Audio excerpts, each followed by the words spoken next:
जब भी आप किसी भी एग्ज़ाम की प्रिपरेशन करते हो तो सबसे पहले जो है एलिजिबिलिटी क्राइटेरिया पढ़ा करो, नोटिफिकेशन ध्यान से पढ़ा करो कि उसमें जो है मतलब फिजिकल रिक्वायरमेंट क्या है, मेडिकल रिक्वायरमेंट क्या है। मतलब कुछ ऐसे भी एग्ज़ाम्स होते हैं जहाँ पे एग्ज़ाम्स क्लियर होने के बाद टाइपिंग भी रिक्वायर्ड होती है। कुछ पेपर्स होते हैं स्टेनो वगैरह की, तो वहाँ पे मतलब शॉर्ट हैंड भी आनी चाहिए। बहुत सारी चीज़ें होती हैं। तो मतलब जिस तरीके से आप एग्जामिनेशन की प्रैक्टिस करते हो, प्रिपरेशन करते हो, उसी तरीके से टाइपिंग की भी करनी चाहिए। जिन भी एग्ज़ाम्स में जो है टाइपिंग की रिक्वायरमेंट होती है। अब मतलब जिनको भी डिफेंस में जाना है तो डिफेंस में टैटू जो है वो बिल्कुल भी अलाउड नहीं होता है। अगर टैटू बना होता है तो वो कुछ दिन का टाइम देते हैं कि ये टैटू जो है निकलवा के आओ, इसको ख़त्म करके आओ, ठीक है। तो टैटू जो हो किसी भी हाल में जो है वो अलाउड नहीं होता। और जो बहुत ज़्यादा डिफेंस के जो एग्ज़ाम्स होते हैं और लास्ट में जब मेडिकल होता है तो वहाँ पे ये अगर कलर ब्लाइंडनेस निकल जाए कोई, तो कलर ब्लाइंडनेस वाला जो है वो किसी भी हाल में किसी भी सिचुएशन में जो है वो अलाउड नहीं है, ठीक है। तो इस वजह से जो है वो कलर ब्लाइंडनेस वाले जो है छाड़ देते हैं। ये जो यूपीएससी का जो सीएपीएफ है उसमें चश्मा अलाउड भी नहीं है। उसमें 6/6 या 6/9 विजन जो है ये चल जाता है, लेकिन चश्मा जो है वो अलाउड है ही नहीं। सीएपीएफ यूपीएससी का जो सीएपीएफ एग्ज़ाम होगा वो 3 अगस्त को, ठीक है। और सीएपीएफ जो होता है उसमें मिनिमम डेंटल स्कोर जो है वो 14 है, और 14 से जो है अबव ही होना चाहिए। और चेस्ट की जैसे कि वो नापते हैं चौड़ाई वगैरह, वो सारी चीज़ें भी जो है सीएपीएफ का यूपीएससी में जो है जो मेडिकल वगैरह होता है वो काफ़ी स्ट्रिक्ट रहता है। उसमें बहुत सारे लोग जो है वो छट जाते हैं। और जो सीडीएस है यूपीएससी का, कंबाइंड डिफेंस सर्विसेज, इसमें मायोपिया -3.5 तक का जो चश्मा है वो अलाउड होता है। और जनरली जब भी मतलब ये मेडिकल होता है तो उसमें दोबारा से जो है हाइट मेज़र की जाती है, वेट मापा जाता है कि आपकी हाइट के अकॉर्डिंग जो है आपका वेट होना चाहिए। बॉडी मास इंडेक्स निकालते हैं। और क्या क्या होता है, एक्सरे होता है। अपनी वैसे भी हम हेल्थ जो है, अगर कोई एग्ज़ाम की प्रिपरेशन नहीं भी कर रहे हो तब भी कई बार चेक करा लेते हैं कि कहीं बॉडी में कुछ दिक्कत तो नहीं है। तो सिंपल एक्सरे होता है, ब्लड टेस्ट होता है, यूरिन टेस्ट होता है। उसी से मतलब ब्लड टेस्ट से पता चल जाता है कि शुगर तो नहीं है, थायराइड तो नहीं है, हेमोग्लोबिन का जो लेवल है वो कितना है, ठीक है। और ये जो सीडीएस वगैरह होता है उसमें डेंटल काउंट करने के लिए जैसे 5 सेकंड वो टॉर्च से देखते हैं, इंस्ट्रूमेंट की मदद से वो आपके दांत काउंट करते हैं। 28 होने ही चाहिए, ठीक है। मेडिसिन में मतलब जनरल मेजरमेंट होता है। जो भी मतलब फोर्स वाली जो सर्विसेज होती हैं उनमें जो है मेडिकल काफ़ी वो होता है। खैर मैंने इस चीज़ पे कभी ध्यान नहीं दिया क्योंकि मेरे को जो है फोर्स में डिफेंस में कोई इंटरेस्ट था नहीं, और मैंने इसी वजह से जो है एनसीसी भी ज्वाइन की थी। और एनसीसी फिर मैंने बीच में ही छोड़ दी, अदरवाइज़ मेरे पास सी सर्टिफिकेट होता, ठीक है। तो यहाँ पे और मतलब जिनकी ड्यूटी भी होती है मेडिकल डिपार्टमेंट वालों में, वहाँ पे मैंने उनसे पूछा ही नहीं कि मेडिकल में क्या क्या चेक होता है या नहीं होता है। But next time I will ask them, ठीक है। क्योंकि ये सारी चीज़ें जो है मैंने उनसे पूछी जिनका सिलेक्शन हुआ नहीं है। तो अब जिनका सिलेक्शन ही नहीं हुआ वो इतना ज़्यादा मतलब क्या ही बता सकते हैं। लेकिन जहाँ पे मतलब कैंडिडेट्स का मेडिकल वगैरह होता है, जिनकी ड्यूटी वहाँ पे लग रही है, वो इस चीज़ को अच्छे से एक्सप्लेन कर सकते हैं। So next time I will ask them. अभी इसमें क्या बात कर रहे हैं हम, जब हम कैडेट्स थे तो हमें बताया जाता था कि मतलब बाईसाइकिल जो है वो राइड करनी आनी चाहिए। तो हाउ टू राइड बाईसाइकिल अगर आपको नहीं आती तो वो सीख लेना चाहिए। बेसिक स्विमिंग सीखना चाहिए, क्योंकि एक ऑफिसर वगैरह जो होता है और डिफेंस सर्विसेज में, फोर्स सर्विसेज में जो भी जाते हैं, तो अगर उनको बेसिक स्विमिंग आता है तो अच्छी बात है। और बाकी जो डेली चीज़ें प्रैक्टिस करने की है वो ये है 3 to 5 kilometre of running, skipping रस्सा कूदना, पुशअप्स एंड सिटअप्स ये 40 कर लो, 4 चिनअप्स कर लो। तो ये चीज़ें जो हैं वो डेली बेसिस पे की जा सकती हैं।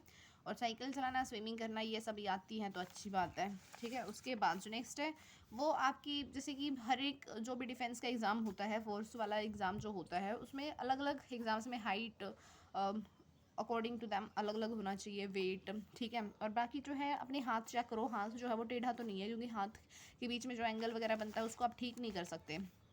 चेस्ट की चौड़ाई वगैरह नपवा के देख लो, मेज़र करवा के देख लो कि क्या है, मतलब अकॉर्डिंग टू दैट नोटिफिकेशन सही मैच कर रही है या नहीं। उंगली किसी की कटी हुई ना हो, जैसे किसी की 5 की जगह 4 ही उंगलियां, अंगूठा मतलब ये होते हैं। तो ये सारी चीज़ें होनी चाहिए कंप्लीट। और किडनी भी चेक करते हो, कहीं एक ही किडनी तो नहीं है, दूसरी किडनी तो नहीं निकलवा लिया, कोई ऑपरेशन वगैरह ये सभी, हार्ट वगैरह। और फ्लैट फुट तो नहीं है, ठीक है। पानी में चलवा के ये चीज़ कहीं कहीं पे चेक होती है, और लैग के बीच में जो गैप वगैरह वो नोकनी है या नहीं, ये सभी भी चेक होती हैं, ठीक है। और इवन जो मतलब मैंने सुना था कि मेल्स में भी बहुत सारी चीज़ें जो है वो चेक होती हैं, सेम इन फीमेल ऑल्सो। जैसे यूट्रस में 3 सेंटीमीटर की या फिर उससे कम की अगर स्मॉल फैब्रॉइड यूट्रस है और उस मतलब 3 सेंटीमीटर या उससे कम का डायमीटर है विदाउट सिम्टम, तो मतलब ठीक है, इट इज़ ओके। और non cancerous cell, benign cell, ये सभी चेक करते हैं कि कहीं कोई ऑपरेशन तो नहीं हुआ था या फिर कैंसर वगैरह तो नहीं है कुछ, क्योंकि 1% अगर कोई भी मतलब कि इल पर्सन वहाँ पे सर्विस में चला गया तो एक तो वो सर्विस जो है वो ज़्यादा टाइम तक कर नहीं पाएगा, और ऊपर से जो है सर्विस में जाने के बाद तो जो है अगर इन केस किसी की डेथ हो जाती है या कुछ भी मतलब मिस हैपनिंग हो जाती है या फिर इलाज भी होता है तो वो खर्चा जो है वो तो गवर्नमेंट को ही उठाना होता है। सो वो बहुत ही मतलब अच्छे से मेक श्योर करते हैं कि आप बिल्कुल कम्प्लीटली फिट हों। इलोंगेशन ऑफ सर्विस जो होता है वो भी कॉन्जेनिटल इलोंगेशन ऑफ सर्विस जो है वो भी ओके है, क्योंकि ये सारी चीज़ें जो है बाय बर्थ भी हो सकती हैं।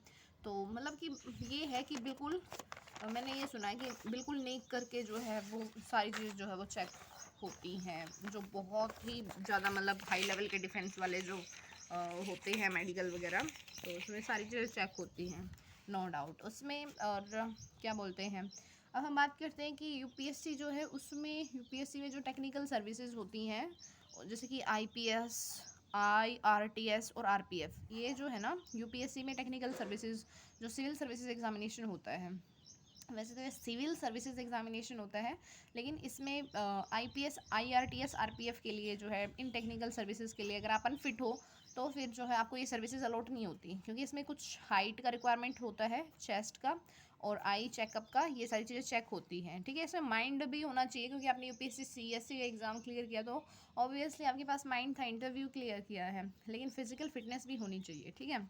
और बाई चांस अगर इसमें कोई ओवरवेट है 30% से ज़्यादा, तो इस पर ध्यान देने की ज़रूरत है, वो अनफिट घोषित हो जाएगा, ठीक है, अगर मतलब कि ओवरवेट है तो 30% से ज़्यादा। आईपीएस में जो है वो कलर ब्लाइंडनेस है तो इट इज़ नॉट ओके। बाकी वीक आई साइट है, -3 -4 का मतलब कि चश्मा लगा हुआ है तो इट इज़ ओके। मतलब मेडिकल में फ़िट होने चाहिए तभी आईपीएस वगैरह जो है बन जाओगे। और यूपीएससी के द्वारा जो है डेट और हॉस्पिटल बताया जाता है जहाँ पे ये सब टेस्ट कराए जाते हैं बिफोर इंटरव्यू, ठीक है। इंटरव्यू से पहले ही जो है ये क्या बोलते हैं मेडिकल होता है इसमें। और मेडिकल टेस्ट में क्या क्या होता है, generally sugar test, BP check, heart rate और height, weight, chest, vision, ears, nose, मतलब ये सब कान वान साफ़ करा के जाने चाहिए। नोज़ का कोई वैसा इंस्ट्रूमेंट होता नहीं है, लेकिन वो जो डिफेंस वाले जो एग्ज़ाम्स होते हैं उसमें नोज़ भी चेक करते हैं कि नाक की वो हड्डी जो होती है वो सही है या नहीं है।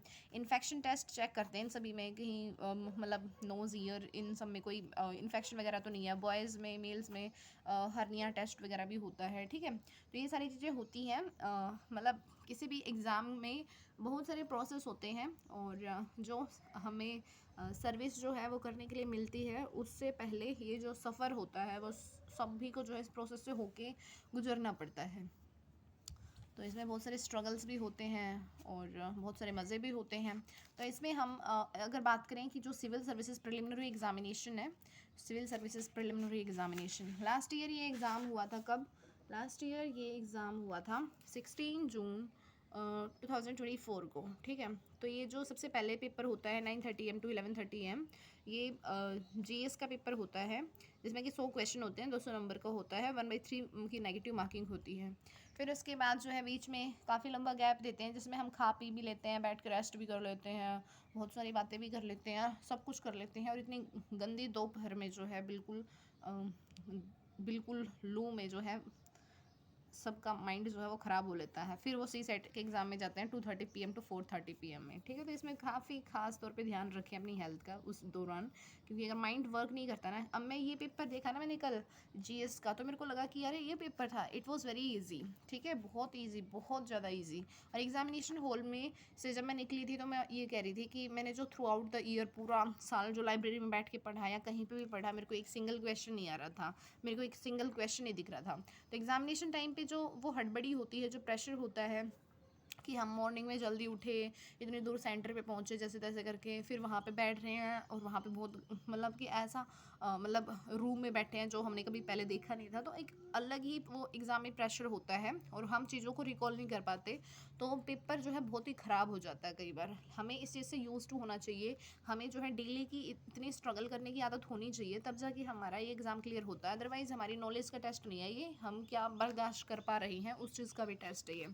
सो ये यूपीएससी जीएस का पेपर जो था देख लिया। यूपीएससी इसको भी जीएस का ही पेपर बोलते हैं, लेकिन ये सी सेट का होता है, इसमें 80 क्वेश्चन होते हैं, 200 नंबर का होता है, ठीक है। सेम डे पे ही ये दोनों पेपर होते हैं, 2-2 घंटे के, मतलब एक दिन में आपको 4 घंटे का जो है पेपर देना पड़ेगा, बीच में थोड़ा सा गैप देंगे, वो थोड़ा सा नहीं ज़्यादा ही देते हैं इसमें, ठीक है। अब हम बात करते हैं कि वैसे सिविल सर्विसेज, देखो प्रिपरेशन अगर कोई कर ही रहा है तो उसको हाई लेवल की करनी चाहिए, है ना। इसमें क्योंकि एक टेक्निकल सर्विस का भी ऑप्शन है, जिसमें कि आईपीएस, आईआरटीएस, आरपीएफ है। नॉन टेक्निकल सर्विसेज में जैसे आईएएस है, आईएफएस है, आईआरएस है, ठीक है। इंडियन एडमिनिस्ट्रेटिव सर्विसेज है, इंडियन फॉरेन सर्विसेज है, इंडियन रेवेन्यू सर्विसेज है, ये सारी चीज़ें हैं। तो इसमें आपको वैरायटी मिल जाती है काफ़ी, ठीक है। और कम उम्र में बनते हो तो कैबिनेट सेक्रेटरी तक का जो है आपका सफ़र होने वाला है इन फ्यूचर। तो सिविल सर्विसेज प्रिलिमिनरी एग्जामिनेशन जो है अभी संडे को 25 मई 2025 को होगा। ये सबसे पहले जैसे मॉर्निंग में 9:30 AM टू 11:30 AM जीएस का पेपर होगा, 2 घंटे का, 200 मार्क्स का, 100 क्वेश्चन होंगे और 1/3 की नेगेटिव मार्किंग होती है। ऑब्जेक्टिव टाइप पेपर होता है, ठीक है, पेन एंड पेपर टेस्ट होता है। उसके बाद नेक्स्ट वो होगा 2:30 PM to 4:30 PM C set का पेपर 2 आवर्स का होगा, 200 मार्क्स का होगा, 80 क्वेश्चन करने होते हैं, 1/3 की नेगेटिव मार्किंग होती है, ठीक है। उसके बाद नेक्स्ट है, अगर आपका ये प्रीलिम्स क्लियर होता है, मतलब सी सेट में जो है आपके 67 मार्क्स आते हैं और जीएस में जो है 200 में से जितने मार्क्स उनको चाहिए, जैसे कि अगर कट ऑफ लिस्ट लग रही है 110 पे, 120 पे, तो उतने मार्क्स जो है वो लाना कंपलसरी है। जब ऐसा हो जाता है, प्रीलिम्स का एग्ज़ाम क्लियर हो जाता है, तो आप मेंस के लिए मतलब बुलाए जाते हैं। तो मेंस का एग्ज़ाम जो होता है तो वो होता है जैसे कि 22 अगस्त 2025 को एग्ज़ाम होगा। मान लिया कि पेपर 9 से 12 है, तो ऐसे का पेपर फ्राइडे को होगा 9 से 12, ऐसे का 250 मार्क्स का पेपर होगा, ठीक है।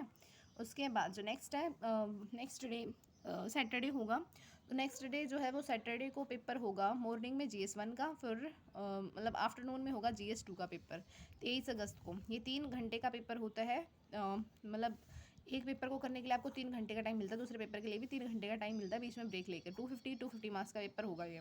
उसके बाद 24 अगस्त को भी आप जाते हो, लगातार ये 5 दिन पेपर होंगे आपके, 9 पेपर, ठीक है। संडे को पेपर होगा GS3 का मॉर्निंग में और GS4 का जो है मतलब आफ्टरनून में होगा, ठीक है। तो 3 आवर्स के ये पेपर होंगे। फिर उसके बाद जो नेक्स्ट है वो है हिंदी लैंग्वेज। ये आपको 22 लैंग्वेजेस में से कोई सी भी लैंग्वेज एक चुन सकते हो, और जैसे हिंदी लैंग्वेज का पेपर होगा 3 आवर्स का होगा, इसमें 300 में से 75 मार्क्स लाने ज़रूरी होते हैं। क्वालिफाइंग पेपर होता है इसका, मेरिट लिस्ट में कहीं पे भी मार्क्स नहीं जुड़ता है। और इंग्लिश कंपलसरी होता है, 300 मार्क्स का पेपर होता है। कुछ रीजंस ऐसे होते हैं जहाँ पे उनको मतलब कि सिर्फ एक ही पेपर देना होता है इंग्लिश कंपलसरी का।